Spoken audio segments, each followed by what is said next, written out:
Hi friends, and welcome to the channel. My name is Ryan Abair, and this is where I share my insights. And today I am talking about living an uninhibited life.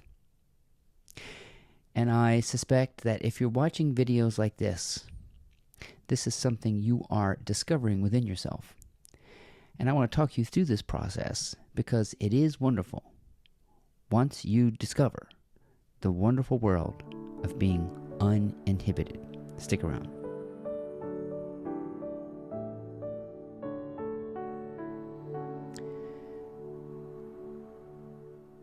Part of life's secret is that you are a transparent being,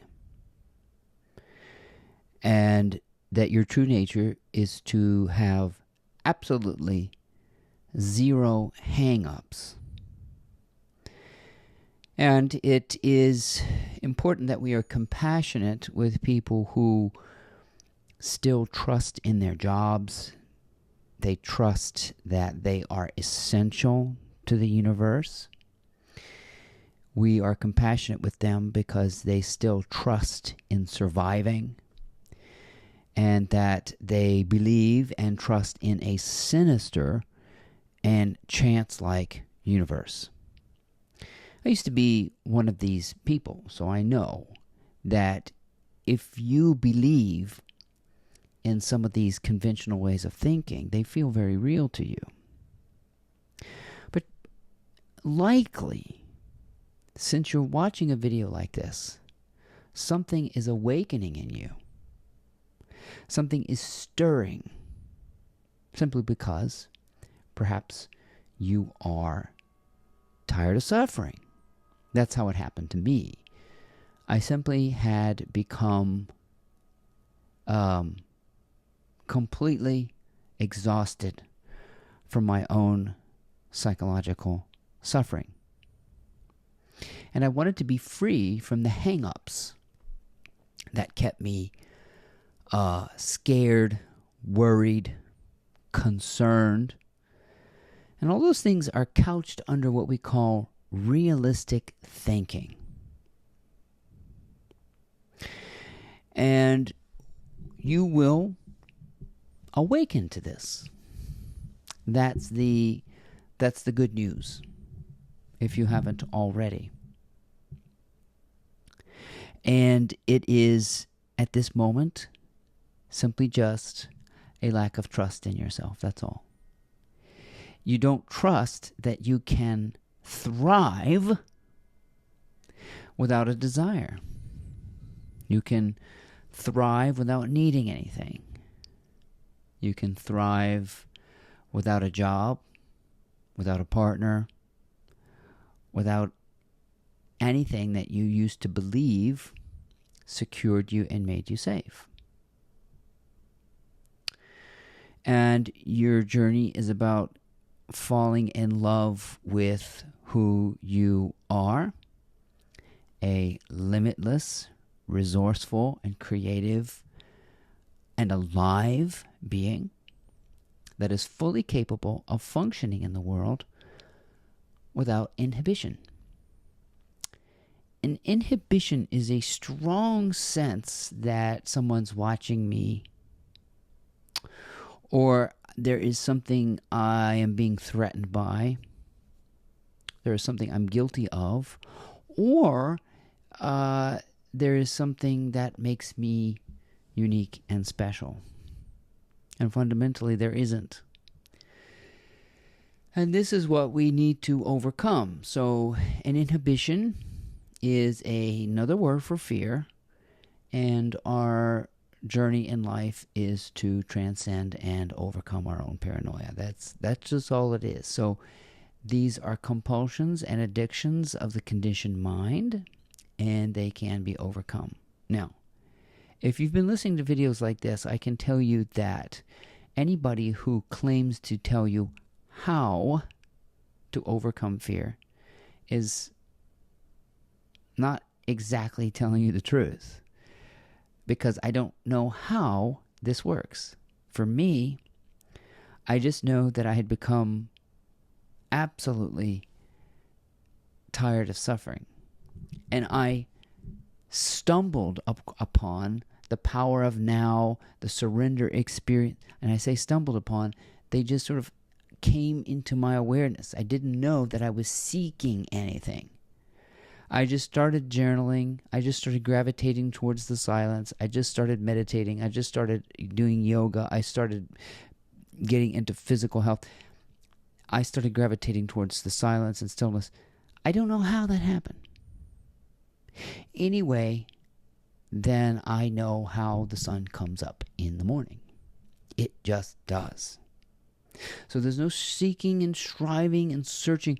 This is obviously just a reinforcement. I'm not teaching you anything. I'm just sort of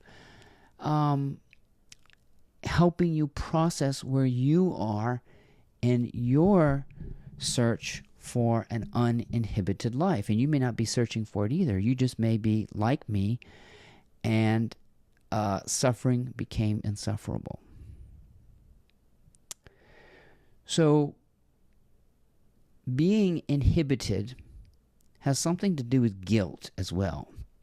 And I want to talk to you about what that is. Guilt is just a role play of various people in your mind. And it starts with expectancy.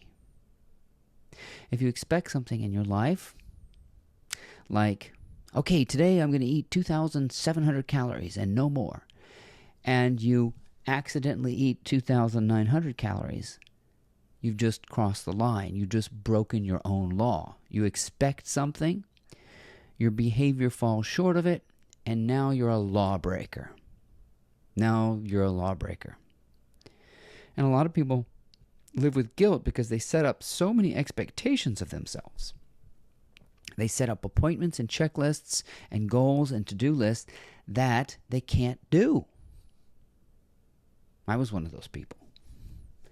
Because I didn't trust myself to live without a plan. Without a calendar, I have no calendar, no plan, no agenda, no checklist, and no desires. You have to deeply trust yourself to live that way, and I would call that lawless living.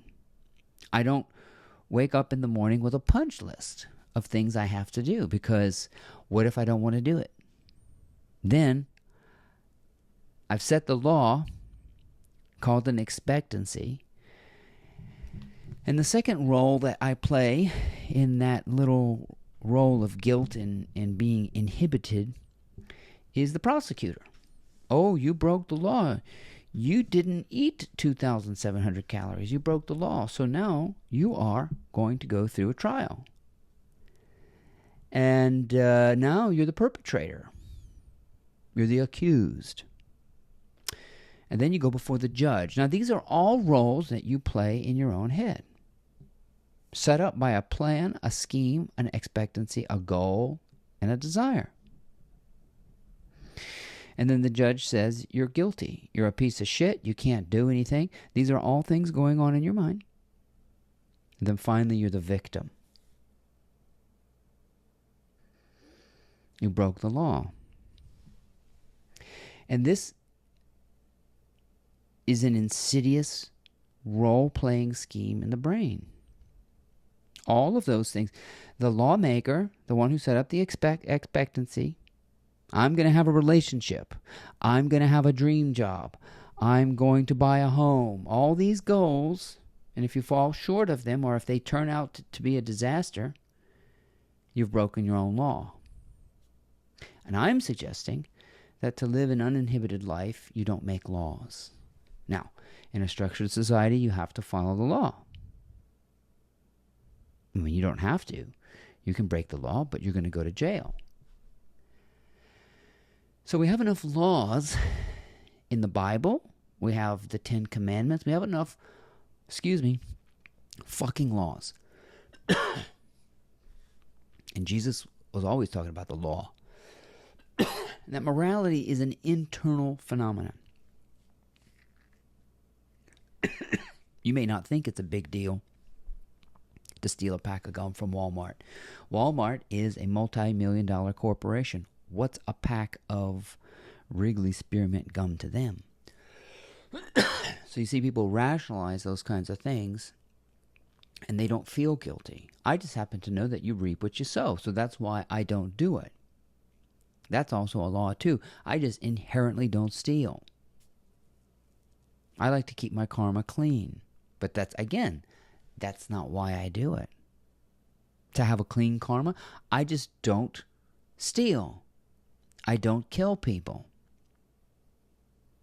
I don't do those things naturally. It is an inbred, innate thing for me. And I don't set up expectations for myself. In my world, I don't wake up expecting anything. I don't have any laws to break. So that's how you live uninhibited. You don't have any tasks or punch lists or checklists that you fall short of. And in that realm, you stop giving power to things that used to inhibit you, like spending money. Money, like I've said before on my channel, money is a terrible master. Because you'll consult the bank account as you're shopping, and you'll say, my budget. It's a good one. Having a budget. You got yours truly saying, don't have a budget. You know, you got the internet is full of people, conventional thinking, keep tabs on every single dollar you have, which only perpetuates the inhibition, the fear. The more you budget, the more you control, the more you check every little thing, you get paranoid. But again, we don't trust ourselves to live without a budget. Some people don't trust themselves around sweets, so they give power to Little Debbie. Little Debbie has power over me. Hostess Twinkies has a power over me. Girl Scout cookies have a power over me. I don't trust myself. If I walk into a party and there's sweets, I just know I'm going to break down. I'm going to give power to those sweets. You see?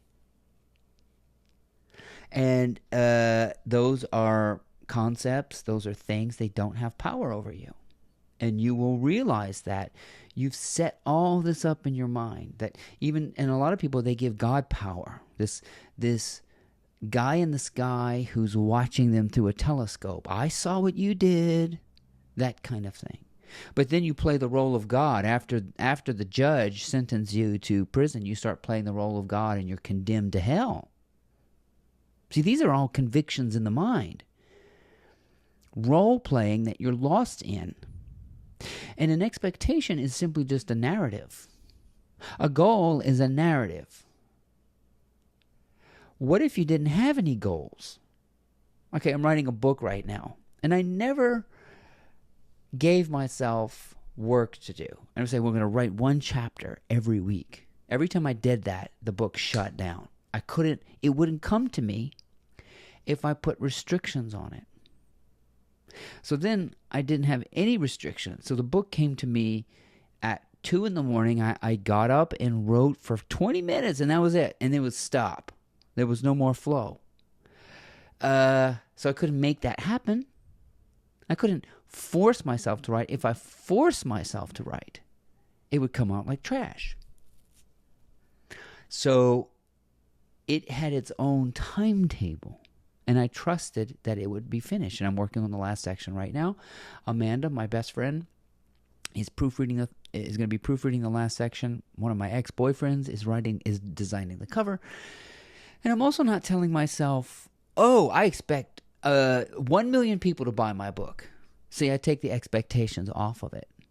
Why would I want 1 million people to buy my book? Why not 8 billion? Why not every single person on the planet? You see? So we oftentimes put expectancy and restrictions on our lives. And when we fall short of them, we're disappointed. And sometimes when we do more than them, we're surprised. I like to be completely blown away. I have no expectancy, no budget, no timetable. Because I trust myself. I'm going to wake up in the morning at the right time. I'm going to eat the right amount of calories. I'm going to do the right amount of exercise. I trust myself. And there's a deep knowing that I'll get it done.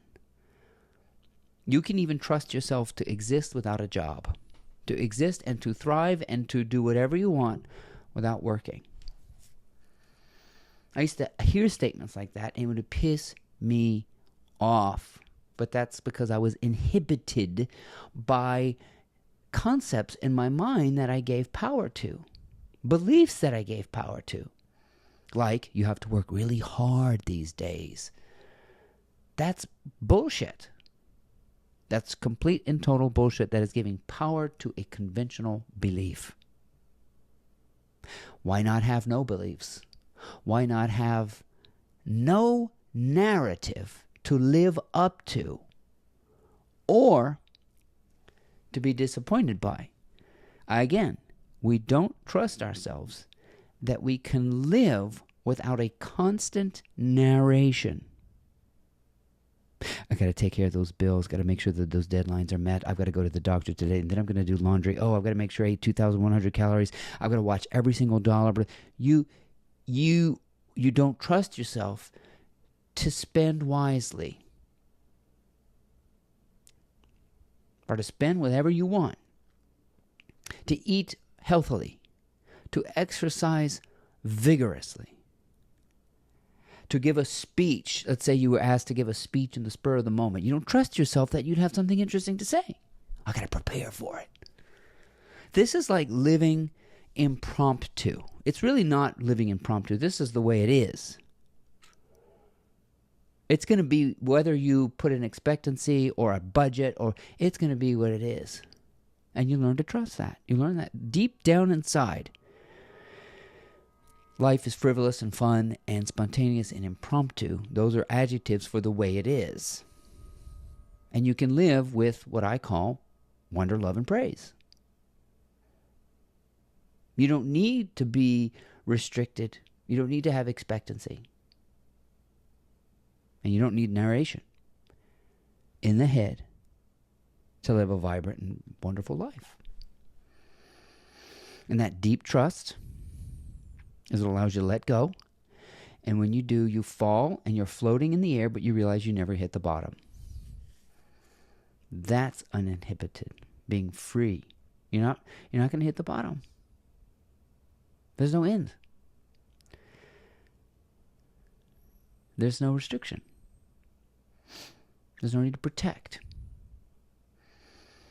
There's no need at all. Clean, pure, guilt-free, innocent, mature and childlike at the same time. And I invite you to contemplate what your hang-ups are about. Ultimately, it's just a fear of death. And when you're no longer afraid of death, why would spending money be fearful if you're no longer fearful of death? Think about it. Why would quitting a job without a plan B? Why would not having a budget? Why would not calorie counting? Why would any of that scare you if you truly weren't afraid to die? After that, there's nothing else you can bother yourself about. Your narrator in your head can't bother you anymore because nothing scares you. Why would the mind continue to try to scare you with a doomsday story when you are truly unafraid to die? So, that's all I want to say about living an uninhibited life. And I think you're well on your way because you're watching stuff like this. That's the good news. I was where you were 10 years ago. But you might awaken to this much sooner than I did. And that would be my prayer for you. And that's what a prayer is. It's living on a wing and a prayer. Jumping off of thinking, I need to narrate my life. No more laws. Live like a renegade. That's uninhibited. I hope you enjoyed these insights. My name is Ryan Abair. Please check out my blog if you have a chance. It's called mymorningmotivator.com. We'll see you next time.